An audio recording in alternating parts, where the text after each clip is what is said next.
Te godine dogodile su se toliko nasumične stvari da sam morao nekoliko puta da proverim da li sam sve dobro pohvatao za ovaj video. Desio se ogroman zemljotres na drugom kraju sveta, ali i u jednom srpskom gradu. Jedan vulkan, to prilično daleki, je paralisao Europu. Desio se jedan od najvećih zločina u istoriji naše estrade, a tek kad budemo došli do sporta, što bi rekli novinari, nećete verovati šta se sve desilo te 2010. godine. Dobrodošli u novi video, u sada već poznati serijal u kojem obrađujemo godinu po godinu od 2000. godine pa sve do danas i evo konačno smo stigli i do 2010. godine. Da ne dužim, krećemo na video, znate već koje su oblasti, ubacio sam i nešto novo na vaš predlog, tako da ajmo na video.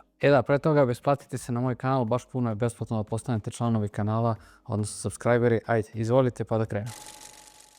Kao i obično, prva rubrika koju ćemo obraditi jeste šta se događalo kod nas te 2010. godine, pa ajde da krenemo od onih najranijih, a važnijih događaja. 22. januara 2010. dobili smo novog patrijarha jer je za poglavara Srpske crkve izabran patrijarh Irinej. 2 mjeseca kasnije, 16. marta, dogodio se pomenuti zločin na estradi koji sam pomenuo u samom uvodu. U jednom stanu u Beogradu mrtvi su pronađeni Ksenija Pajčin i njen tadašnji partner Kapisoda. Koliko znamo iz istrage koja se potom desila, on je ubio nju, potom i sebe i do dan danas to je jedan od najtragičnijih događaja u istoriji naše estrade. 27. marta izručen je Srbiji čuveni Jezda. Ako želite, a već dugo planiram da napravim priču o najvećoj prevari 90. godina, napišite to u komentarima, odnosno o Jezdi i Dafini. 21. aprila obnovljen je konačno, nakon bombardovanja i svega što se desilo, Avalski toranj i moram da priznam da iako sam obišao veliki deo Srbije, što sam, što sa porodicom, nikada nisam bio na Avalskom tornju i to planiram da ispravim ove godine, a i vama savjetujem da malo više upoznate našu zemlju. 4. oktobra srpski voz se sudario sa bugarskim vozom u Bugarskoj. Ne znam sad sve detalje, ali pretpostavljam da ga je ovaj bugarski udario sa leđa. 12. oktobra, ovaj deo sam stavio i u ovaj, da kažem, politički deo, a kasnije ćemo u sportskom delu da pričamo malo više o tome. 12. oktobra dogodio se čuveni meč između Italije i Srbije u Đenovi, odnosno nije se dogodio zbog divljenja naših navijača. 3. novembra dogodio se za naše prilike veoma zastrašujući zemljotres od 5,4 stepena po Richterovoj skali u Kraljevu. Tom prilikom poginule su 2 osobe, više od 100 osoba je povređeno. Pričinjena je velika materijalna šteta koja se procenjuje na oko 100 miliona evra. Mislim da svi koji smo bili živi u tom trenutku se jako dobro sjećamo toga. Meni je samo neverovatno, kao i za većinu ovih stvari, da je već prošlo 15 godina od tada. 15. decembra iste godine ukinut je obavezni vojni rok u Srbiji, što je super jer sam tada napunio 20 godina, tako da taman na vreme.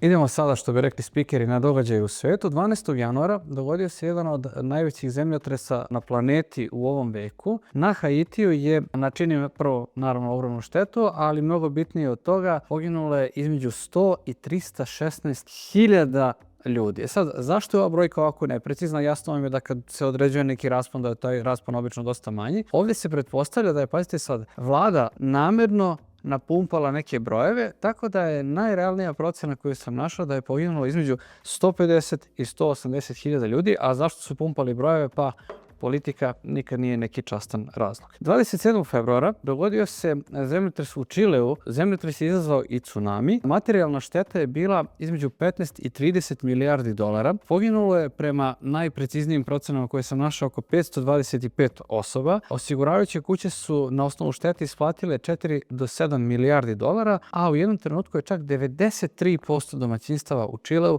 ostalo bez struje. Kod nekih domaćinstava i nekih delova Čilea to je trajalo i nedeljama. 29. marta u 2 odvojena napada u 2 metro stanice u Moskvi poginulo je 40 ljudi. Sad, u aprilu se desila jedna prirodna, da kažem, katastrofa, ali srećom niko nije stradao. U aprilu 2010. godine dogodila se erupcija islandskog vulkana koji se zove Eyjafjallajökull, valjda.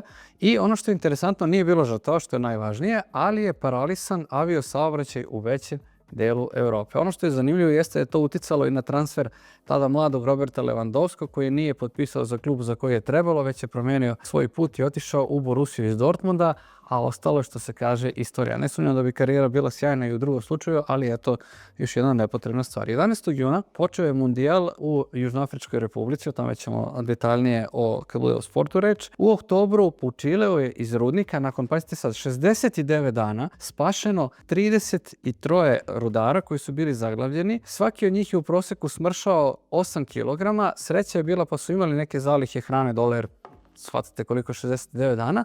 To je prva stvar, a druga stvar sreća je bila da nisu bili u toliko ograničenom prostoru, su imali pristup nekim tunelima koji su bili dugački i do 2 km, pa su pod jedan imali dovoljno vazduha, pod dva mogli su da se kreću, da kažem da im mišići ne atrofiraju i imali su gdje da vrše nuždu. U novembru 2010. godine SNS je uradio nešto neverovatno. Na svojoj konferenciji uspio je da okupi i ruskog i američkog ambasadora. Mjesec dana kasnije uhapšen je Julian Assange zbog afere Wikileaks, mada ne znam da bi to nazvali aferom. U svakom slučaju zbog Wikileaksa koji se pojavio ranije te godine uhapšen je Assange. Znamo da ta drama i dan danas traje 15 godina. Od važnih stvari iz sveta, da tako kažem, dogodio se još i početak arapskog proleća u decembru 2010. Počela je velika kriza u Grčkoj. Kum je rekao da kad je bio na moru sljedeće godine da su Grci nosili majice Angela Merkel, misli da smo mi sada na poslu, zato što su imali, ako se sjećate, veliku financijsku pomoć. Osnovan je Instagram, predstavljen je prvi iPad i dogodila se i vizna liberalizacija, odnosno potvrđena je za Srbe, odnosno za srpske državljane. Konačno smo mogli u zemlje Schengena da putujemo bez vize.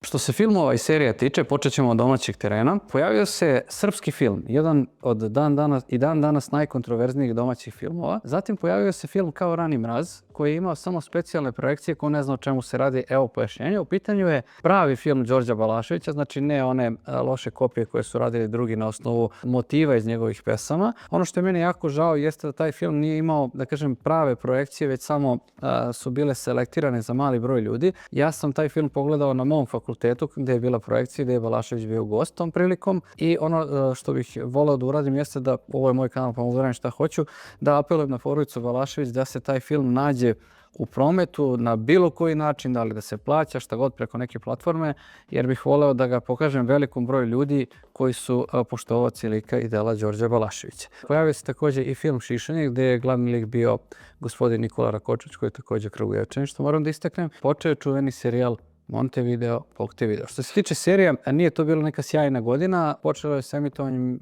serija Miris kiše na Balkanu i Sva ta ravnica. Melanholično. U svetskom svetu filma prikazani su Toy Story 3, Alisa u zemlji čuda, Harry Potter i Relikvije smrti 1, zatim mnogo poznatiji, bar za mene, i uticajni Inception, Despicable Me, odnosno prvi deo tog čuvenog serijala, i How to Train Your Dragon. Sa emitovanjem su počele serije Spartak, Luther i Walking Dead.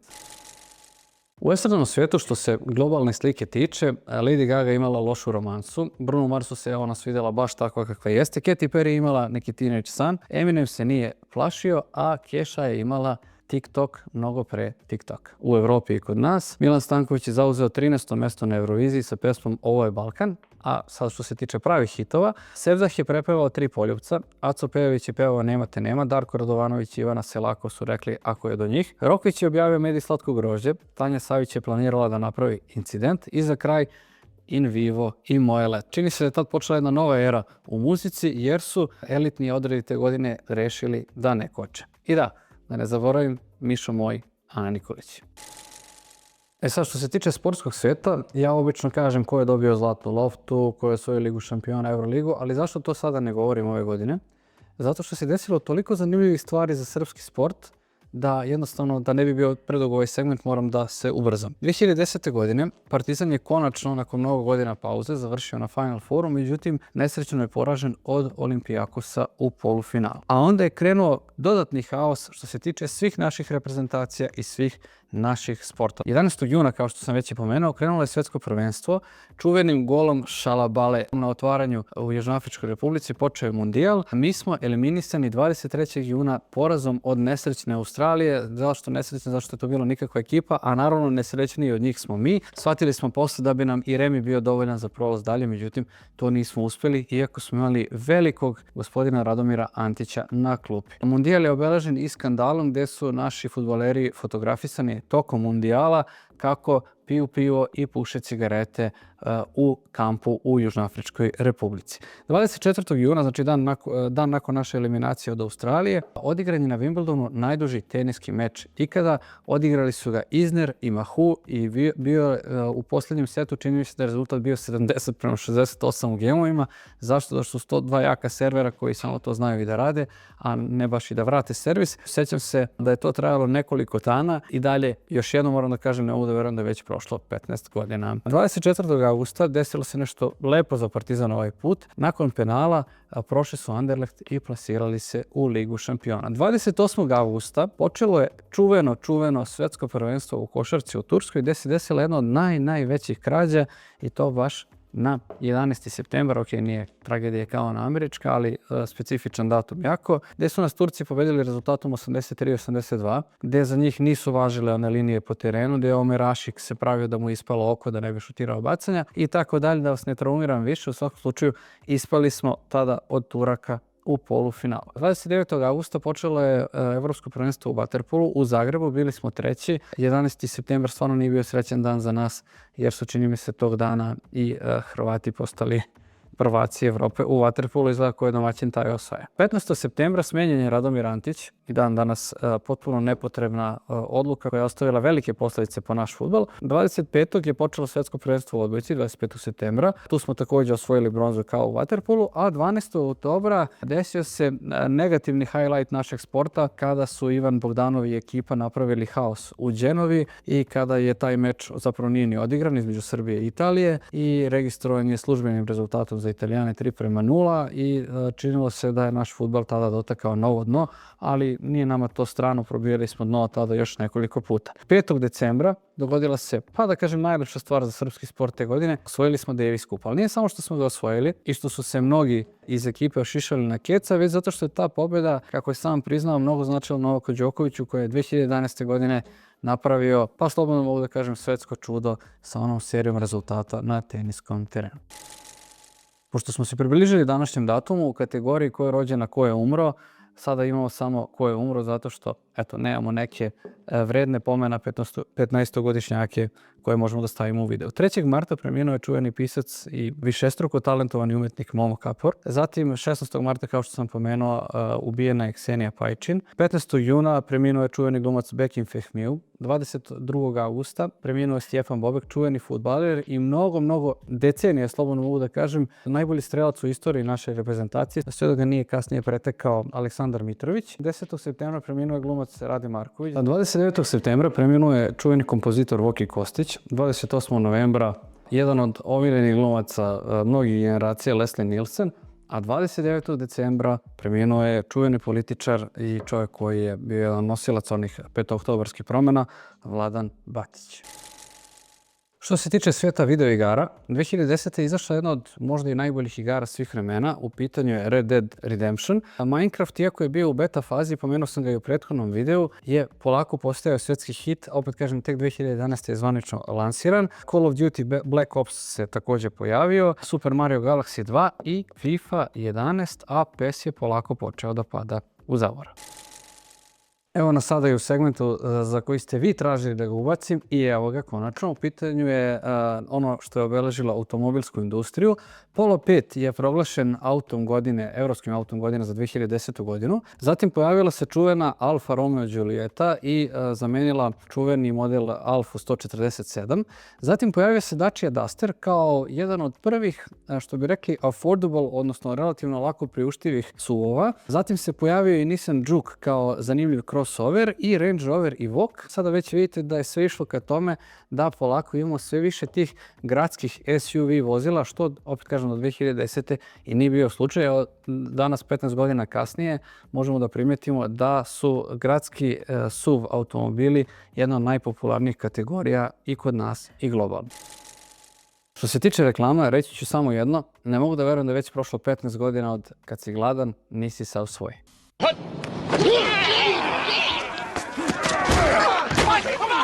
Mike, you're playing like Betty White out there. That's not what your girlfriend said. Baby, eat a Snickers. Better?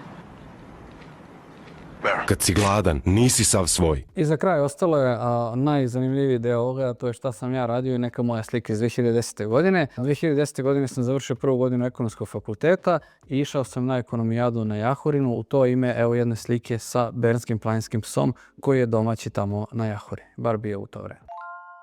Hvala vam što ste pogledali još jedan video. U komentarima napišite koji je vaš najjači utisak iz 2010. godine i također se šokirajte koliko je vremena prošlo. Samo da pogledam koje godine ide posle 2010. Posle 2010. po mojim proračunima ide 2011. godina. Tako da vidimo se uskoro i u tom videu i u nekom drugom. Pogledajte još neke videa i zapratite ovaj kanal zato što samo trećina vas koji gleda je zapravo subscribe-ovan.